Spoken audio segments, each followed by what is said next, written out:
নমস্কার। সংগ্রামী যৌথ মঞ্চের পক্ষ থেকে আপনাদের কাছে কিছু আবেদন নিয়ে এলাম।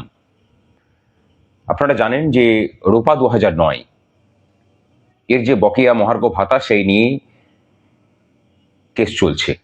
সেই কেস প্রায় 2.5 বছর হয়ে গেল, সুপ্রিম কোর্টে শুনানি হয়নি।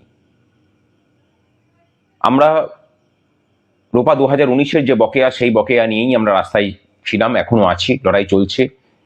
বন্ধ হয়ে যাওয়া ডিএর চাকাটা কিছুটা হলেও লড়াই করে ঘোরাতে পেরেছি। তারপরে যখন দেখা গেল যে সুপ্রিম কোর্টে এই মামলা নিষ্পত্তি হচ্ছে না, এবং আমরা যখন বর্তমান রূপার বকেয়া নিয়েও যখন সরকারের সাথে আলোচনায় বসছি, তারা বলছেন যে এই বিষয়টা সুপ্রিম কোর্টের বিচারাধীন আছে, সুতরাং সেখানে শেষ হোক। যদিও সেটা ভ্রান্ত কথা, কিন্তু একটা বলার বাহানা পেয়ে যাচ্ছেন। আমরা তখন ঠিক করলাম যে এই মামলায় সংগ্রামী যৌথ মঞ্চকে যুক্ত করতে হবে, এটার ক্ষেত্রটা বাড়ানোর জন্য, এবং এই মামলায় যারা মামলাকারী সংগঠন আছেন তাদের হাতকে আরো শক্তিশালী করার জন্য। সেই মোতাবেক আমরা ইম্পিল অ্যাপ্লিকেশন করলাম।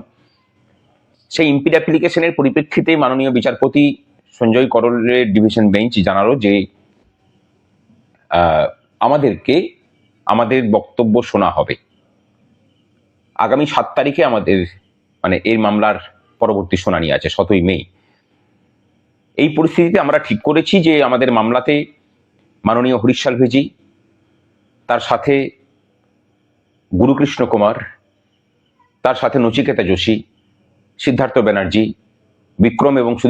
বিক্রম ব্যানার্জি, সুদীপ্ত দাশগুপ্ত, এরকম এক ঝাঁক আইনজীবীদেরকে আমরা কর্মচারীদের পক্ষ রাখার জন্য মামলায় যুক্ত করেছি।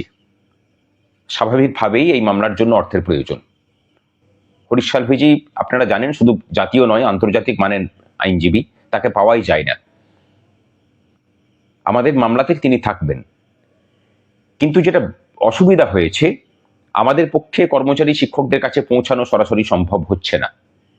কোনো কোনো অফিসে আমাদের প্রতিনিধিরা যাচ্ছেন, গিয়ে পরে তারা অর্থ সংগ্রহের আবেদন জানাচ্ছেন। একটা কথা এখানে জানিয়ে রাখি, আমাদের অর্থ সংগ্রহ কিন্তু অনলাইন ছাড়া কোথাও নেওয়া হচ্ছে না। স্টেট ব্যাংকের account, Durgapur city centre branch, আমরা অনলাইনে নিচ্ছি এই কারণের জন্য যে এর পূর্বে সংগ্রামী যৌথ মঞ্চের ফান্ডের নাম করে অনেকে ফান্ড কালেকশন করে সেই ফান্ড সংগ্রামী যৌথ মঞ্চে জমা দেননি। দায়ভার এসে চেপেছে আমাদের ঘাড়ে। আপনারা দিয়েছেন কিন্তু সেই টাকা আমাদের কাছে এসে পৌঁছায়নি, সেই কারণে অনলাইনে নেওয়া। আর অনলাইনে নেওয়ার আরেকটা কারণ, হিসেবপত্র পেশে স্বচ্ছতার সুবিধা।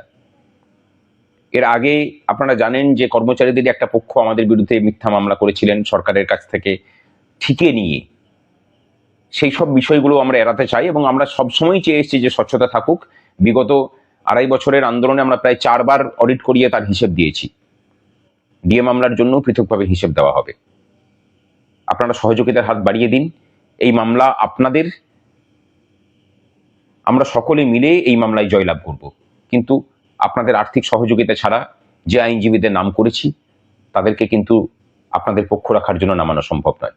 আশা করি আপনাদের সহযোগিতা পাবো।